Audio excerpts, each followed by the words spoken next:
Welcome to BalsaCircle.com, your one-stop shop for all of your event decor. Today, we are making a Halloween centerpiece that you can use for your porch decorations. You can customize everything on this DIY, so if you have smaller bowls, use those and this will be perfect for your table. For this project, you'll need 2 bowls. You can spray paint old bowls, silk flowers, some Halloween accessories, green block or styrofoam, and of course, hot glue. Starting with hot glue, you're using this to connect the 2 bowls. If your bowls are heavier, you can also use E6000 glue and plenty of it. For our silk flowers, we're using orange silk rose buds and mums, adding them into our green floral block.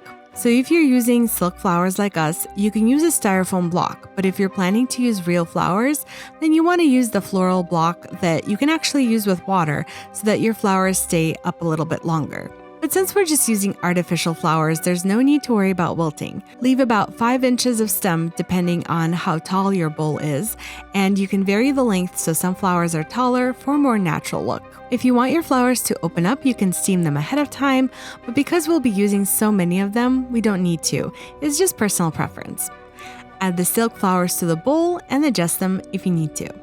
To cover the seam where the bowls meet, we're adding an orange sequined ribbon. This part is optional, but we thought it looked more cute and seasonal with this ribbon. Any excuse to add sequins, that's us. On top, we put a witch's hat, again optional, but we had these paper spiders left over from a previous DIY and they fit perfectly here. Of course, for an extra scare, we added even more spiders because it's spooky season. But if you're not a fan of spiders, understandable, then adding a little ghost here would be cute, or a mini pumpkin right next to the centerpiece would be perfect. And here we are, all done and ready to celebrate. Let us know if you're looking forward to decorating for Halloween, or if you have any questions, please ask us in the comments. If you enjoyed this video, make sure that you like it, share it with a friend, and subscribe for all of your creative decor and event ideas. Until next time, stay creative.